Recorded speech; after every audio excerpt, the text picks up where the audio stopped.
Yo les bros, bienvenue sur Spatule Bro, je suis le chef et on se retrouve pour notre petite review mensuelle du chapitre de Dragon Ball Super qui est disponible, je le rappelle, légalement, gratuitement, mais pas encore en français, sur l'application de la Shueisha Manga Plus. D'ailleurs, si quelqu'un a la réponse de savoir pourquoi, la réponse de savoir, ça ne veut rien dire. Si quelqu'un a la réponse de pourquoi ce n'est toujours pas disponible en français, j'imagine que c'est une histoire de droit, j'imagine. Et ben c'est bien dommage qu'on a assez Glénat, ils ont One Piece mais ils ont pas Dragon Ball, je trouve ça bizarre. Donc si vous avez la réponse, vous me le dites. On va parler donc du chapitre 102, qui ma foi était pas dégueulasse, mais il y a quand même des 2-3 trucs à dire. Mais avant, petit instant notre promo, cette fois-ci je ne vous parle pas d'Arena, je vous fais un petit point sur Isekai'ra, la campagne de précommande de mon light novel, parodie d'Isekai, l'Isekai ultime, pour vous dire où ça en est, parce que j'ai fait des posts sur la page Kisses Bank Bank, mais je vais quand même vous en parler. Je rappelle que nous avions explosé notre objectif de base, nous avons fait presque plus de 400% de l'objectif initial, donc c'est un carton, hein, n'est-ce pas? Donc je vous fais un petit point vite fait. L'écriture est terminée, donc déjà ça c'est cool. L'écriture est terminée, ça veut dire que le livre est terminé. Actuellement, le bon Jigito, l'illustrateur, la famille, est en train de fignoler les illustrations et le manuscrit est parti à la correction. À la correction par des professionnels, attention, donc il reste encore un petit peu de travail d'édition à faire, hein. Il reste encore la maquette, la couverture, la mise en page et tout ça à faire, mais ça avance très très bien. Il y a plein de contreparties qui nous sont déjà parvenues, donc voilà, donc ça avance, hein. Donc si vous avez précommandé votre tome 1, le 1 est important, d'Isekai'ra, et ben sachez que ça avance, et si vous êtes contributeur Kisses Bank Bank, n'hésitez pas à vous connecter sur la page pour avoir des news, hein, même si on essaye de vous envoyer au moins une news une fois par mois pour vous dire où ça avance. Si vous ratez le truc, eh ben, allez voir quand même. Voilà, c'était tout pour cette fois, et maintenant, place à la review. Alors, ce chapitre 102 de Dragon Ball, second chapitre, inédit, j'ai envie de dire, parce que là, ça faisait presque un an qu'on se mangeait Dragon Ball Super, super-héros, rien que le titre est une blague, et du foutage de gueule. Mais bon, on s'est retapé l'arc Dragon Ball Super, super-héros. Alors il y a eu des ajouts évidemment avec une espèce de préquel avec Goten et Trunks qui se baladent en super-héros, mais c'est tout. Donc à part ça, c'était exactement au poil de fiac près, la même histoire, donc on se faisait un petit peu chier. Non pas que l'histoire est nulle en soi, parce que le film était somme toute assez sympathique, c'est pas le problème. Le problème, c'est qu'on connaissait l'histoire et que c'était long, quoi. Sur un an, ça aurait été hebdomadaire. C'était plié en 2 mois, l'histoire. Donc c'était pas très grave. Là, on se l'est tapé pendant presque un an. Donc là, tu te dis, bon, foutage de gueule. Donc, le chapitre dernier était pas terrible non plus. Il y avait rien de spécialement honteux, mais il était pas terrible. Mais il était prometteur. Il nous promettait un Gohan Beast versus Goku Ultra Instinct, voire un Gohan Beast Broly, hein, qui peut se profiler. Donc là, j'ai envie de dire que ce chapitre 102, c'est un peu le chapitre plus ou moins fanservice. Alors encore une fois, moi le fanservice, j'aime bien quand c'est bien dosé. Et je ne saurais pas dire exactement, il faudrait peut-être un peu plus de recul, pour savoir si le fanservice dans ce chapitre est bien dosé. Comment dirais-je? Alors déjà, j'ai l'impression que le chapitre perd énormément de temps à nous monter des trucs pas forcément hyper intéressants. Notamment toute la partie bagarre avec... enfin, sparring plutôt, avec Gohan contre Goten et Trunks. Bon, alors je vois ce que ça veut raconter, c'est-à-dire que ça montre que les rôles se sont un petit peu inversés, ceux qui sont restés un peu sur le bas-côté niveau puissance, niveau entraînement, c'est plutôt Goten et Trunks, et que Gohan est de retour dans le game. Donc là, on nous le confirme. Le gars s'est entraîné avec Piccolo après la transformation Gohan Beast, donc le gars, il est déter, il est présent, il sait se battre comme avant. Il est à fond dans la bagarre, il n'y a pas de problème. Le passage intéressant, c'est quand il discute avec Trunks. D'ailleurs, bon là, mon petit cœur de fan a un peu palpité. Ça faisait longtemps que Dragon Ball Super, mon cœur n'avait pas palpité, mais là j'ai eu un petit « Oh !»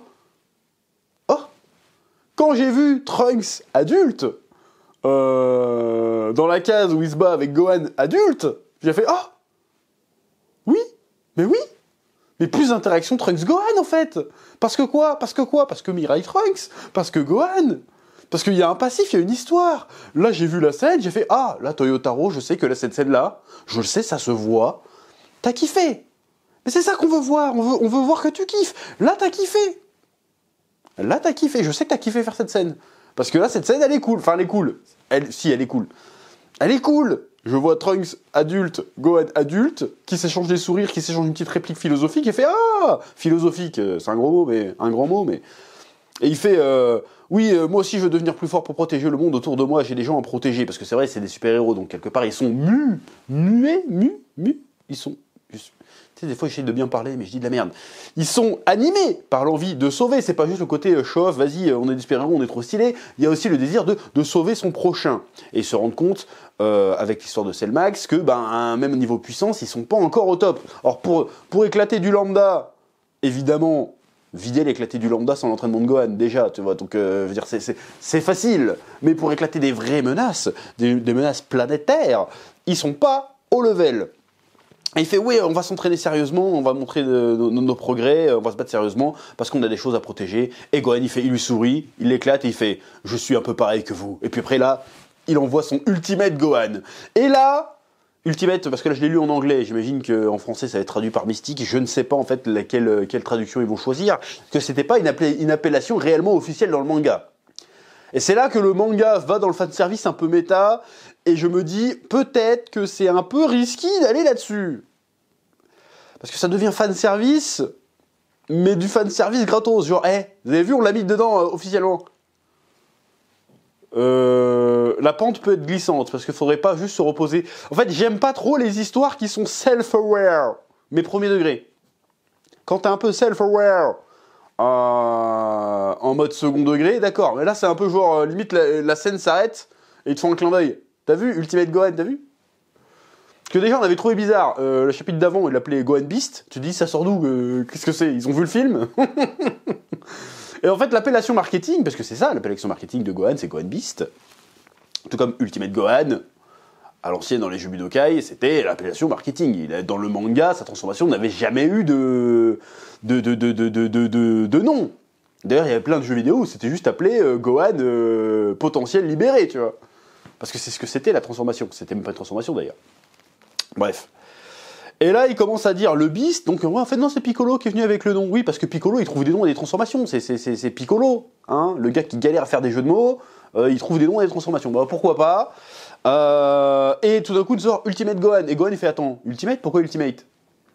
Et tout d'un coup, ou Mystique, j'imagine en français, ça sera peut-être Mystique, ou autre chose, hein, ça va être un truc qui va rien avoir peut-être avec. C'est comme le réflexe transcendantal, ça sort, on sait pas d'où ça sort.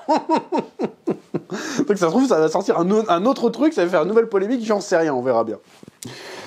Et donc ils lui disent non mais c'est parce qu'en fait t'as jamais eu de nom pour cette forme, du coup on s'est dit qu'il fallait trouver un nom. Goten et Trunks ont dit ça va être Ultimate. Bon, c'est rigolo 2 secondes, ça permet d'officialiser des appellations, la nomenclature des transformations, parce que ça devient vite fait le bordel, mais t'as l'impression que le manga se rend compte, les personnages du manga se rendent compte que c'est le bordel, et que du coup ils sont obligés de vocaliser des trucs qui étaient juste connus des fans, ils sont obligés d'être conscients d'eux-mêmes, tu vois ce que je veux dire? Et ça, je trouve ça bizarre. J'ai pas l'habitude de ça dans Dragon Ball, et ça peut nous mener à des trucs très très chelous. Après, peut-être que vous pouvez aller jusqu'au bout du terme, et nous faire un passage Kid Buu, moins fort que Buuhan, peut-être. Juste, je sais pas, vu que vous commencez à... vous commencez à être un peu self-aware en mode méta, à un moment donné, posez la question. Hein, on sait jamais, ça peut être intéressant. Bref, donc ce côté méta bizarre, pourquoi pas, mais faut doser, si tu vois ce que je veux dire. Oui. Bon, par contre, il gâche un peu tout. Alors c'est pour le gag, mais le gag il est relou à force en fait. C'est que Goten et Trunks, bon, ils voient qu'ils sont dépassés par Gohan, ils disent bon allez, on a encore un power-up, on va fusionner. Ils foirent leur fusion. Encore. Ça commence à faire beaucoup. Là, si tu voulais vraiment faire du fanservice, il fallait réussir la fusion tout de suite. On aurait eu le Gotenks adulte, que ça fait 30 ans qu'on veut le voir en fait. On l'a vu dans Dragon Ball Heroes, mais bon, c'est un produit dérivé, on s'en branle. Ça compte pas. Ça compte pas, je suis désolé. Comme on a vu Bardock SSJ3, ou Broly SSJ3, ou Bori Ozaru et Bardock SSJ4, c'est dans Dragon Ball Heroes, ça n'existe pas, on s'en fout en fait. C'est pour faire des figurines, pour faire des cartes, c'est très joli, mais on s'en branle. Il faut que ça soit dans le lore, dans le vrai lore. Sauf que là, non. Donc je me pose la question, qu'est-ce que c'est que cette histoire en fait? Donc oui, balancez-nous au moment donné un Gotenks adulte, s'il vous plaît. Sachant que même s'il s'était mis en Gotenks, bah, ils ont quand même été dépassés, parce qu'ils ne se sont pas entraînés depuis. Donc j'ai même pas l'impression que Goten et Trunks maintenant sont plus forts que lorsqu'ils étaient gamins. Donc on sait pas, le doute est permis. Peut-être aussi que c'est une espèce peut-être de foreshadowing, pourquoi pas, c'est genre vas-y, là, parce que là, il y a clairement une mise en avant des personnages secondaires, entre guillemets, depuis quelque temps dans Dragon Ball, depuis 1 an, hein. Tu sens qu'il y a volonté de remettre Gohan, Goten, Trunks et Piccolo sur le devant de la scène. Et encore une fois, c'est quelque chose que je réclame à corps et à cri depuis le début de Dragon Ball Super. Donc pour ça, je dis oui, je suis très content que ça arrive. Mais il va falloir le faire intelligemment, il va falloir le faire correctement, il va falloir le faire bien. C'est pas juste rajouter des power-ups et derrière on raconte plus rien. Là, ça a l'air d'être un petit peu ça, même si dans ce chapitre, avec le dialogue entre Trunks et Gohan, il y a un côté où on se remotive, sachant qu'il y a toujours la menace de Black Frieza, qui est pas très loin, qui plane au-dessus de tout ça. Parce que là, je veux dire, on a un roster de fou, là. On a Goku, Vegeta, on a Broly. On a Broly. Tu te rends compte la dinguerie, on devrait être fou pour ça. Sauf que là, ils en ont fait un peu du caca, donc c'est pas incroyable. Mais en vrai, rien que sur le roster, maman, je vais dire une phrase sale, mais le jeune chef en moi, il a une trick pas possible. Normalement, tu m'aurais sorti ça, tu m'aurais dit que dans le canon de Dragon Ball, à un moment donné, on aurait Goku, Vegeta, Broly, Gohan adulte, Trunks et Goten adulte et Piccolo. Mais je faisais dans mon froc, c'était pas possible. Donc là, ils ont balancé ça, plus Black Freezer. On espère que ce ne soit pas le seul méchant, parce que là, si toute la team contre Freezer, même s'il est très fort, il a aucune chance. Donc j'espère que Freezer ça serait cool. Là, je suis parti sur autre chose, c'est pas ça que je voulais dire à la base, mais ce serait cool que Freezer, pareil, il reconstitue son armée, il se refait un commando Ginyu un genre de commando Ginyu avec que des cracks. Là, il y a vraie bagarre. Moi, je veux une vraie bagarre. Je veux chaque combat. Je veux pas juste chacun va se friter contre un méchant, contre le méchant et ils vont perdre et puis Goku va niquer le game. Non. Je veux qu'ils aient tous un ennemi et que ça soit un truc à la Dragon Ball Kakumei là qui est en train de se préparer. Un truc comme ça. Faites-nous un truc comme ça serait trop génial. Franchement, ça serait trop génial. Faites-nous un arc à la Saint Seiya là où chacun affronte son boss. Ce serait ouf. Faites-nous ça. Mais c'est pas ça que je voulais dire à la base.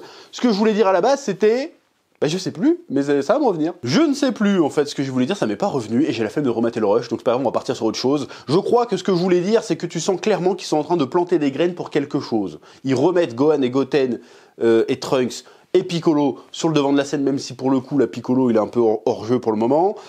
Ils préparent un truc. J'espère en tout cas qu'ils préparent un truc et c'est pas juste pour le fan service. J'espère vraiment qu'ils plantent des éléments pour quelque chose de plus grand plus tard. Notamment aussi sur l'entraînement de Broly. Broly, il découvre que les gamins, ils sont tous capables de se transformer en Super Saiyan. Il fait bon, c'est moi qui ai un truc qui déconne, faut vraiment que je me sorte les doigts du cul et que j'apprenne à maîtriser ça. Voilà, qui va être une force vive incroyable. Broly, surtout que Broly est un gentil. Déjà, rien que ça, c'est une dinguerie. Broly est un gentil. C'est déjà ça la dinguerie. Quand on revient sur Broly, là, aujourd'hui, Broly, c'est un gentil. Est-ce que déjà, il n'y a pas un problème? En vrai, non mais en vrai, là on discute 2 minutes. Sur un peu du quart de la revue, on discute 2 minutes. Broly, c'est un gentil. C'est la même chose que tu me dis Freezer, c'est un gentil, Cell, c'est un gentil. Non, Broly, c'est un méchant, normalement. Donc c'est même pas... Le scénario de fou, Freezer qui retourne Broly, ce serait incroyable, mais il peut pas, ça marchera pas. Ça marchera pas, il a buté son... Bon, bref. C'est dommage, ça aurait été trop fou. Imagine, Broly, Freezer contre Goku Vegeta, ça aurait été incroyable, mais non, Broly est dans la team. Donc il faut que Freezer il se fasse une équipe, c'est pas possible. Il faut que Freezer se monte une équipe. Mais bref, tu sens que ça commence à introduire des trucs qui peuvent être excitants, en fait. Il y a tout, mais c'est ça le problème avec Dragon Ball Super, c'est qu'il y a toujours, tu sens qu'il y a un potentiel. À chaque fois qu'ils te mettent une idée, qu'ils te mettent quelque chose, tu te dis, il y a un potentiel de fou. Et derrière, en fait, il se passe rien. C'est très souvent. Et ça, c'est très dommage. Donc tu sens qu'il se prépare un truc. Deuxième partie, autre chose qui alimente mon délire qu'il se prépare un truc. Qu'est-ce que vient foutre les 2 gars du ruban rouge sur la planète de Beerus? Alors je sais qu'il y a le côté humoristique, le quiproquo, en fait ils sont gentils, vas-y viens, Goku il comprend rien, il s'en bat les couilles, il capte pas qu'il y a le logo du ruban rouge, il a pas un flashback du Vietnam, rien, il s'en fout, il fait non vas-y viens, je vous emmène sur la planète aussi, je sais pas qui vous êtes mais venez je vous emmène. Et Goten et Trunks sont toujours dans le truc, vas-y, alors qu'ils savent que c'est le ruban rouge du coup, hein, pour le coup, a priori, ou alors ils sont très très cons. Et donc ils font ouais, filmez-nous. Donc pourquoi? Parce que c'est pas drôle en soi. Donc pourquoi ils ont mis ces 2 personnages-là et pourquoi ils sont filmés? Peut-être que ça va servir à un moment donné. Ce côté. Après, encore, peut-être que je surestime le scénar. Peut-être que c'est juste le blague, c'est filmé. Et peut-être que là, en plus, ils filment avec un caméscope. Ça existe encore, la caméscope. Enfin bref, il filme avec la caméscope, donc il filme la planète de Beerus, il filme les Saiyans en train de se friter, pour peu qu'ils arrivent à capter quelque chose, hein, parce qu'à l'époque de Cell, ils n'arrivaient pas à filmer déjà parce qu'ils allaient trop vite, donc peut-être que là, on sait pas. Peut-être que ça va servir à quelque chose. Peut-être, je sais pas, je sors des conneries. Une alliance ruban rouge Freezer, mais pourquoi pas? Pourquoi pas? C'est les deux méchants les plus récurrents du lore de Dragon Ball. Hein. Le ruban rouge et Freezer. Le ruban rouge, parce que l'armée du ruban rouge dans l'époque de Goku petit, Dr. Gero, Cell. Hein. Et là, et Cell Max, du coup. Hélas, Cell Max. Bref. C'est pas impossible. C'est pas impossible. Une alliance entre les deux méchants les plus récurrents de Dragon Ball, ça pourrait être une dinguerie. Ça pourrait être une dinguerie. Mais bon, après, qu'est-ce que le ruban rouge a à offrir à Freezer? Maintenant qu'ils ont plus les robots et tout, ils ont pas grand-chose à offrir à Freezer. Mais ça pourrait être intéressant de partir là-dessus. Pourquoi pas? Peut-être que, vas-y, Freezer il se fait une armée de cyborgs, j'en sais rien, une connerie. On sait jamais, je sais pas. Ça pourrait être intéressant.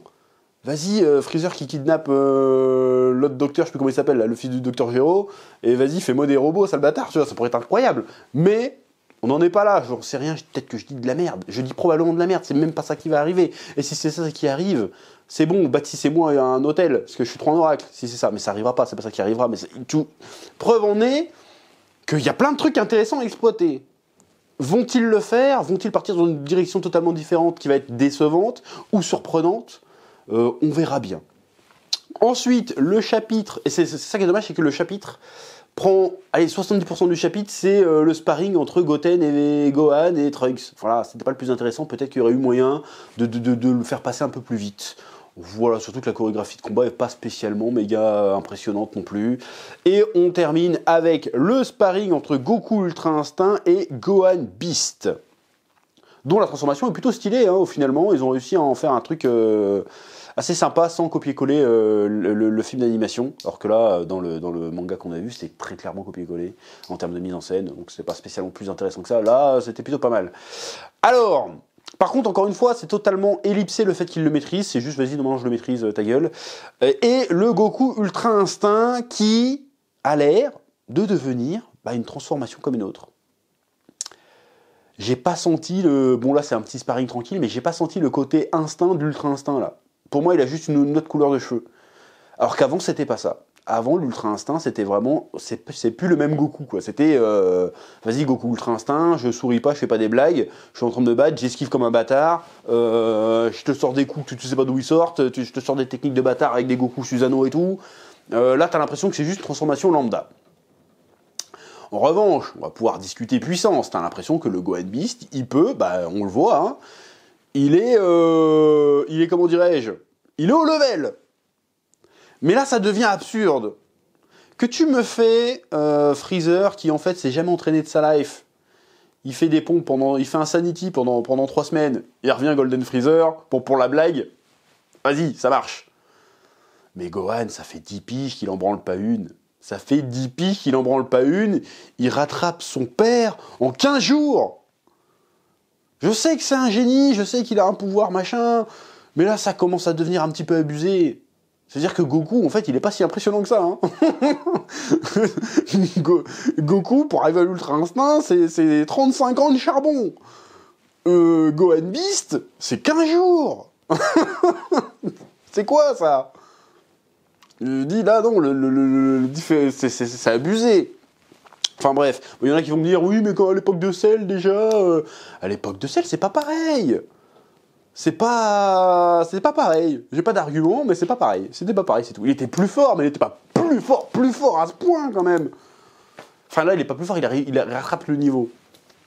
Ouais, du coup, peut-être que je me plains pour rien, mais je trouve ça un peu abusé, quand même. Bref. Et donc ce combat a l'air d'être, à part de donner comment dirais-je, pareil, dans cette scène, il y a aussi le côté self-aware.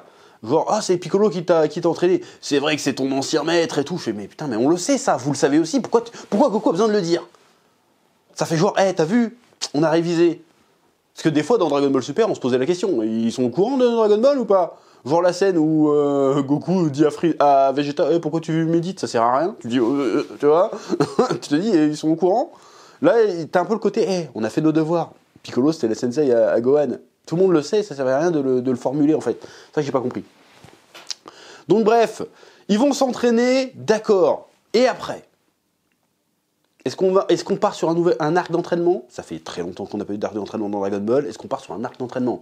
Est-ce qu'on va passer sur je sais pas combien de chapitres, où on va se contenter de faire, vas-y, Gohan Beast contre Vegeta Ultra Ego, vas-y, Gohan Beast contre Broly, Broly contre Gotenks, Trunks et Gotenks deviennent Super Saiyan God. On va certainement l'avoir ça aussi.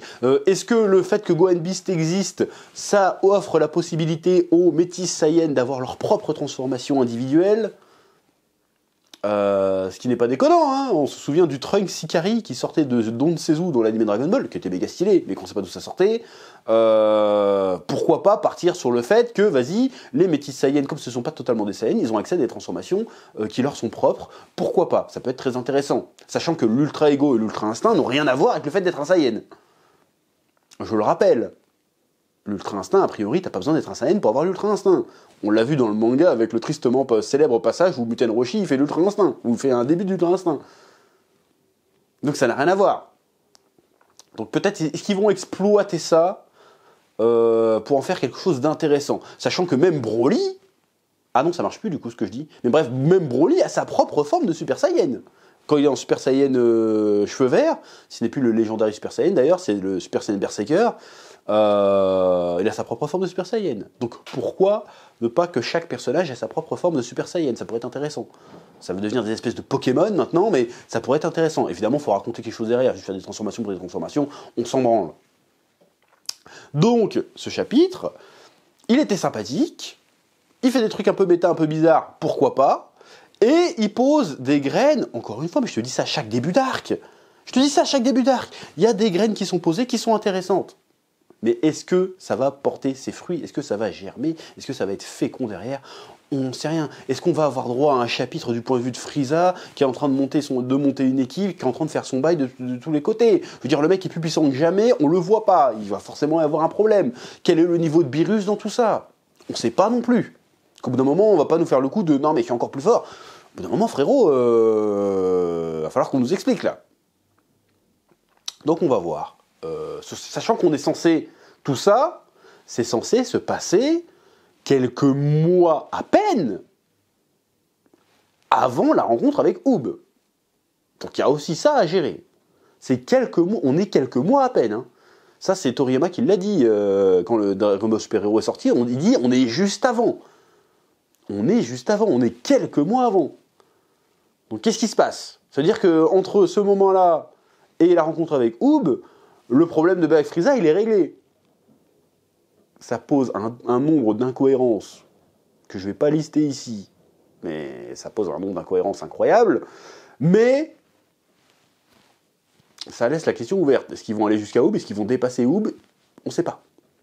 Bref, et comme j'ai l'impression que le manga n'est pas prêt de se terminer, on va voir où c'est qu'ils vont nous mener. Bref, c'est à peu près tout ce que j'avais à dire pour ce chapitre. Je crois que cette review est méga longue sa mère, que j'ai fait 36 000 tergiversations, détours pour parler d'autre chose, mais globalement, voilà.